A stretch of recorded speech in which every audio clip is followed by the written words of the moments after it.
बड़े बुजुर्गों के नियम ध्यान रखने योग्य, अपना कीमती समय निकालकर जरूर पढ़ें। नंबर 1, जमीन से जब भी उठो बगैर सहारे के उठो, इससे घुटने और पैर मजबूत होंगे। नंबर 2, होंठ काले हों तो तुरई का हलवा खाओ। नंबर 3, नीम का गर्म पानी पीने से कभी हार्ट अटैक नहीं होता है। नंबर 4, जब भी आपको थकावट हो, परेशानी हो तो अदरक वाली काली चाय पियो, आपको आराम आएगा। नंबर 5, कपड़ों पर यदि चाय गिर जाए तो उस पर फौरन टैल्कम पाउडर छिड़क दें, चाय का रंग कपड़ों पर नहीं जमेगा। नंबर 6, सोने वाले तकिए को हफ्ते में एक बार जरूर धो दिया करें, इससे आपके चेहरे पर झुर्रियां नहीं पड़ेंगी। नंबर 7, यदि दांतों से खाना खाते समय जीभ कट गई है या गाल कट गया है तो जीभ को जल्दी ठीक करने के लिए तुरंत बर्फ चूसें या ठंडी सिकाई करें, और जो सूजन और दर्द कम करती है। खून बहने पर साफ कपड़े से दबाएं। गुनगुने नमक के पानी से कुल्ला दिन में 2-3 बार करें और सफाई का ध्यान रखें। खाना खाने के बाद कुल्ला जरूर करें। नरम भोजन करें, दही, दलिया, मैश किए हुए आलू जैसे नरम पदार्थ खाएं। दूध, फलों का जूस का उपयोग ज्यादा से ज्यादा करें। परहेज, बहुत गर्म, तीखा, मसालेदार और एसिडिक खाना ना खाएं, जिससे जीभ का जख्म जल्दी सही हो जाता है। जीभ की मामूली चोटें आमतौर पर 1 सप्ताह के भीतर अपने आप ही ठीक हो जाती हैं, जबकि अधिक गंभीर चोटों के लिए दंत चिकित्सक की आवश्यकता होती है। इन्हें पूरी तरह से ठीक होने में कई सप्ताह या महीना भी लग सकते हैं। अगर चोट ज्यादा है तो, घाव ज्यादा हो और 1 सप्ताह में ठीक ना हो तो डॉक्टर को जरूर दिखाएं। नंबर 8, कटी फटी जीभ सही हो जाएगी। केला को दही में अच्छे से मिलाकर खाएं। सुबह सूर्योदय से पहले इसे खा लेना है, तो इससे कटी फटी जीभ सही हो जाती है। नंबर 9, जिन महिलाओं को अचानक से ब्लीडिंग होने लगती है या पुरुष को पेशाब में ब्लड आता हो तो इसके लिए गोखरू लेना है। एक बर्तन में इसे भिगो दें और 1 चम्मच मिश्री मिलाकर पिला दो। 10 मिनट में ही ब्लीडिंग बंद हो जाएगी। नंबर 10, अगर ब्लड इन्फेक्शन हो गया है, खून खराब हो गया है, खून काला पड़ गया है, इसके लिए 5 काली मिर्च, 5 तुलसी के पत्ते, 5 कड़वे नीम के पत्ते लेना है और इनको बारीक पीसकर गुड़ मिलाकर छोटी छोटी गोली बना लेना है। 1 गोली सुबह और 1 गोली शाम को खा लेना है। इसे खाने से कैसा भी खून खराब हो, ब्लड इन्फेक्शन हो, 30 दिन करने से ही ठीक हो जाता है। नंबर 11, 1 लौंग खाने के फायदे। 1 लौंग मुंह में रखकर धीरे धीरे चूसते रहना है। 2-2.5 घंटे तक लौंग को मुंह में चबाते रहें। इससे गैस या कब्ज है उसे दूर करेगा, भूख को बढ़ाएगा, पेट में कीड़े हैं तो उन्हें भी मार देता है, पेशाब की जलन को दूर करता है। खाना खाने के बाद पेट पर अफारा सा चढ़ जाता है, पेट फूल जाता है, तो 1 लौंग को चबाने से पेट फूलना भी बंद हो जाएगा। नंबर 12, आंखों की रोशनी कम हो गई है, आंखों की नसें अंदर से सूख गई हैं, दूर का और नजदीक का दिखाई कम देने लगा है, चश्मे का नंबर बढ़ता ही जा रहा है, तो इसके लिए लेना है 150 ग्राम सौंफ। इसे लोहे की कढ़ाई में रोस्ट करके बारीक पाउडर बना लेना है और 1 चम्मच पाउडर और इसमें मिश्री मिलाकर दूध के साथ रोजाना लेने से आंखों की रोशनी तेज होती है। रात के टाइम इसे लेना है। बच्चों को शहद मिलाकर भी दे सकते हैं और जिनको डायबिटीज है वह बिना मीठे के भी इसे ले सकते हैं। और खाना खाने के बाद इस सौंफ के पाउडर को, मिश्री को 1 चम्मच खाएं।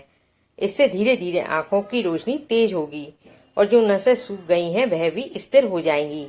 नसों का सूखना कम हो जाएगा और आंखों की रोशनी बढ़ जाएगी। नंबर 13, आधा इंच अदरक का टुकड़ा, 3-4 कली लहसुन की, दोनों का पेस्ट बनाकर 1 गिलास हल्के गुनगुने पानी में मिलाकर सुबह खाली पेट लेने से जिनको मिर्गी के झटके आते हैं उनको पीना है, और जिनको ब्रेन के अंदर ट्यूमर है, बहुत लंबे टाइम से है, इन दोनों को हल्के गुनगुने पानी में मिलाकर सुबह खाली पेट पिलाना है। और इसे लेने के बाद 1-1.5 घंटे तक कुछ भी खाना पीना नहीं है।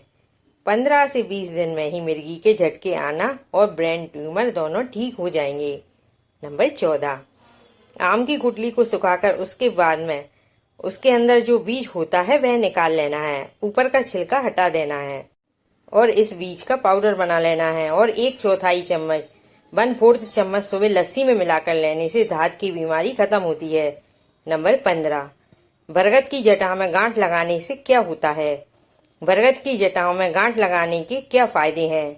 अगर किसी व्यक्ति की कोई मनोकामना है और वह उसे पूरा करना चाहता है तो उसे चुपचाप बरगद की जटा में एक गांठ लगा देनी है।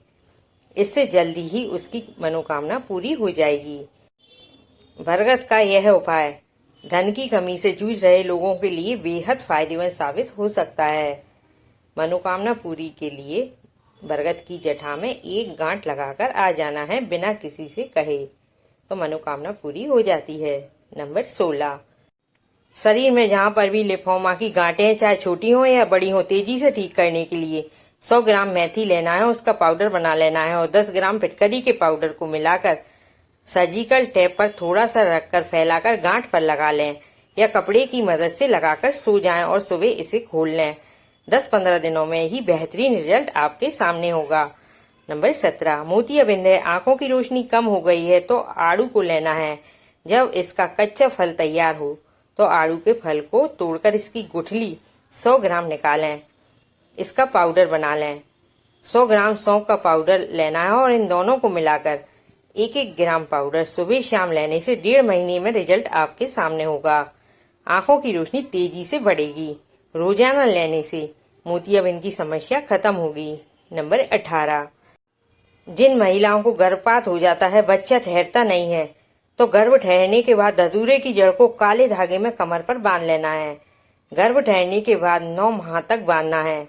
अगर शरीर में कोई दिक्कत नहीं है, सारी समस्याएं ठीक हैं, फिर भी गर्भपात हो जाता है तो धतूरे की जड़ को काले धागे में कमर पर बांधने से गर्भपात नहीं होगा।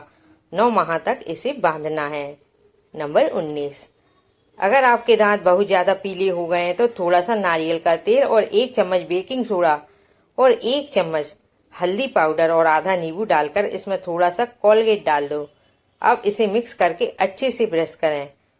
2 दिन में आपके दांत सोने जैसे चमक जाएंगे। नंबर 20, हमेशा थूक फेंकने से दिमाग कमजोर हो जाता है। यदि आप बार बार थूकते हैं तो इससे दिमाग कमजोर होता है।